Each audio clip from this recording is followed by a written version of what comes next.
As you can see, someone visited Costa Rica recently, and all I got was this cool cap, a bag of coffee, of course, and some chocolate-covered coffee. And if you don't get those things, you're doing it wrong. Anyway, I visited the beach town of Guiones, which is in the area around Nosara. And if you're planning to visit there, I wanted to show you a little bit about the place so you know what to expect when you get there. So let's get into it.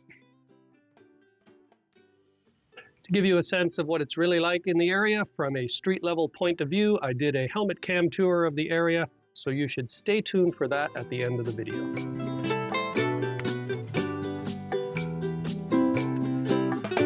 Getting to the area, let's locate ourselves. As you know, we are in Central America, and here is Costa Rica, and we are on the west coast. And here is the town of Nosara and the beach town nearby of Guiones.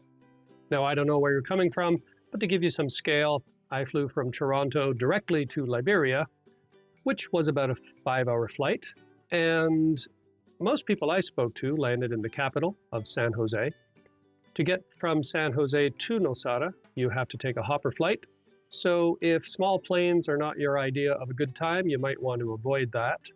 If you fly directly to Liberia, you can hire a taxi or arrange a shuttle from the airport to the town of Guiones or Nosara or anywhere in that area, which is about a 2.5-hour drive. I rather enjoyed the drive. I always like to see more of the country if I can, and that was a good opportunity to do it. If I recall correctly, it was about $45 per person US with about 3 people in the vehicle. It varies. There are a lot of privateers and taxis and tour companies hanging out in front of the airport, and you can arrange with them, of course. But just so you know what you're getting, maybe plan that ahead of time.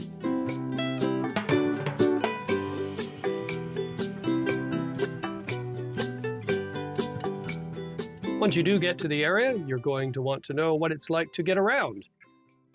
If you're in the town of Guiones, the distances are not great. You can walk to most places, but you will see all manner of vehicle running to and fro. There are motorcycles, scooters, 3-wheel carts, ATVs, regular cars, SUVs, that sort of thing.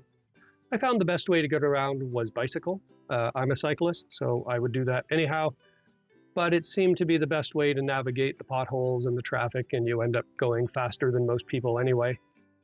If you're planning to rent a car and drive yourself around, it's very doable. The main roads and the highways are very well paved and easy to navigate.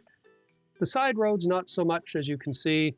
Lots of potholes and sort of navigating around construction and things like that. We drove from Guiones to Ostional, the turtle migration beach just north of Guiones, and it was an adventure. It took us a long time. I thought it was a lot of fun. I liked navigating the ditches and fording rivers and things like that. My companions, not so much, but to each their own. We didn't get to see the turtles. We were a little too early, unfortunately. But the beach was nice.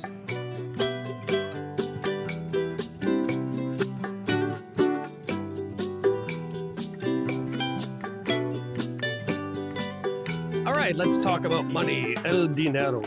You can spend colones, the local currency, or you can spend US dollars interchangeably. All places took them. They'll give you 2 prices if you ask. In the town and in the area, there is a lot of shopping and restauranting to do. Lots of nice places, and everywhere that we went accepted US currency or credit cards and things like that. And at the airport, they have a lot of nice shops, and you can grab gifts and souvenirs on your way out. And as you can see from the video, it's all very nice and very pleasant to walk around, and a great thing to do before you catch a flight.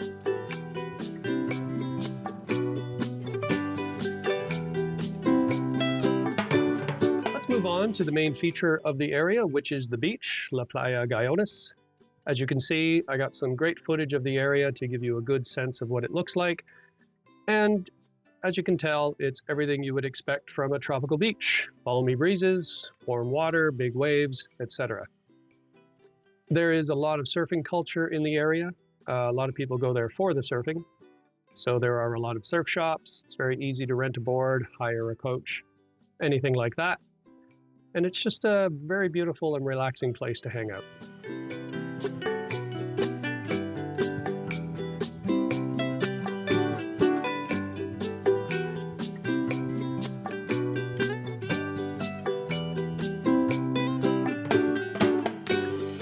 right, let's take some time out for flora and fauna. You will see a lot of tropical greenery in the area. It's still largely untouched despite all of the development going on.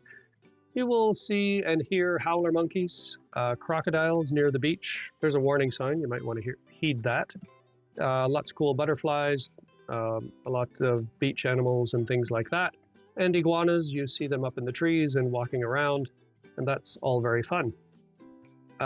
If you want to see toucans and sloths and things that Costa Rica is known for, as it was told to me, you have to go up into the more mountainous regions of the country, but there are adventure parks and nature reserves in the area, and you might want to look one of those up.